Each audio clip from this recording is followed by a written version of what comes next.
Morning. सिद्धि हिंदी उच्चतर माध्यमिक विद्यालय की यूट्यूब के इस चैनल पर आपका हार्दिक स्वागत है। मैं मिथिला हार्दिक जानी कक्षा 12वीं के लिए आज सब्जेक्ट अकाउंट में लेसन नंबर 4 का पुनः मूल्यांकन के बारे में पढ़ाई करवाऊंगी। तो सबसे पहले सबको जन्माष्टमी की खूब खूब शुभकामना। अपने स्कूल में भी जन्माष्टमी का पर्व बहुत अच्छी तरह से मनाया जाता है, लेकिन इस साल लॉकडाउन की वजह से स्कूल में संभव नहीं हुआ। सब ने घर पे अच्छे से सेलिब्रेशन किया होगा, तो मैंने भी सेलिब्रेशन किया था कृष्ण जी का, तो उसकी ये फ़ोटो आपको भेज रही हूँ। बहुत बहुत आप सबको हार्दिक शुभकामनाएँ, और जल्दी से ये कोरोना की महामारी हम लोगों से दूर जाए और हम लोग सब सुरक्षित रहे, ये सी शुभकामना। आज हम इससे पहले हमने उदाहरण 8 किया था, आज हम उदाहरण 9 करेंगे। ये सवाल है और ये समायोजन है।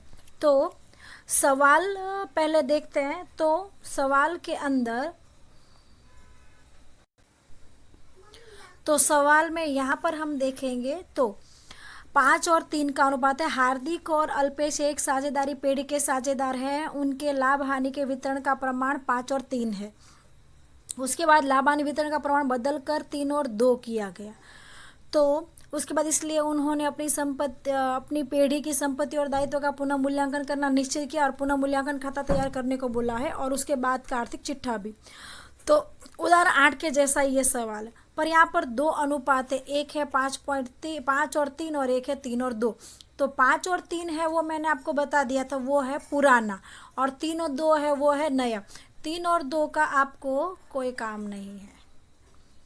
क्योंकि 3 और 2 वो अनुपात नया है, और नए अनुपात का पुनः मूल्यांकन के लिए कोई काम नहीं है, और आपको काम है सिर्फ और सिर्फ पुराने, यानी लाभ या हानि जो भी पुनः मूल्यांकन खाते का मिलेगा वो 5 और 3 में बांटना क्यों है? क्योंकि 2 साझेदार है, जो भी लाभ होगा वो बांटना तो पड़ेगा।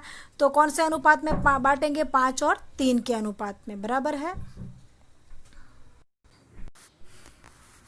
अब हम सवाल में आगे बढ़ेंगे।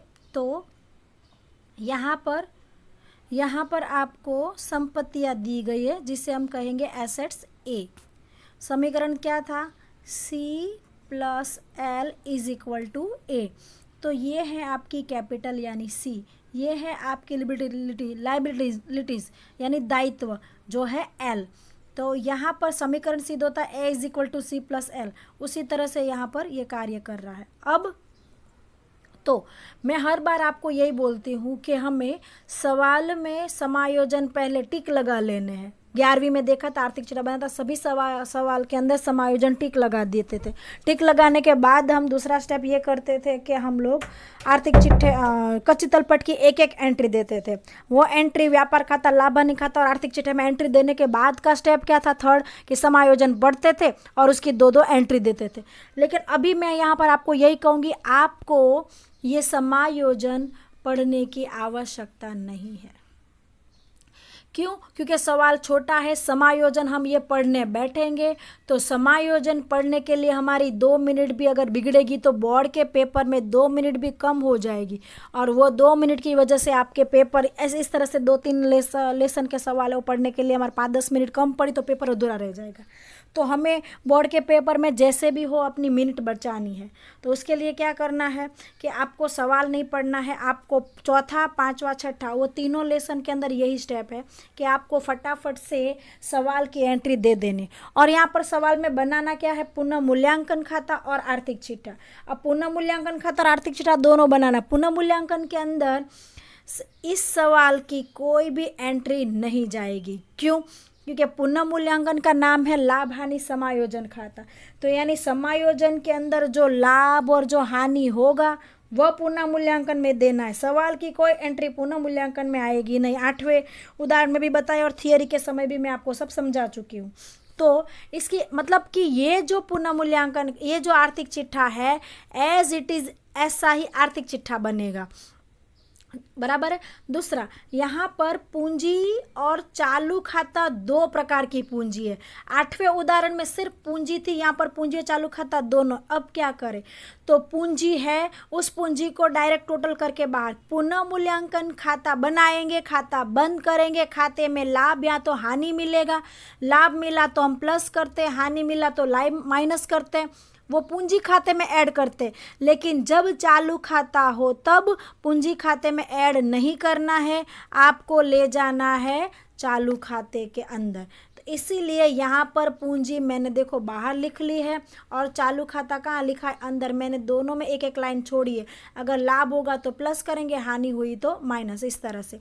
अब देखो उसके अंदर भी जो ज़मीन मकान यंत्र था वो सब यहाँ पर रखा है, पर कहाँ लिखा है, अंदर। और एक बात, सवाल के अंदर देनदार की दो रकम है। अब देखो एक रकम है 30,000 की और एक रकम है 28,500 की।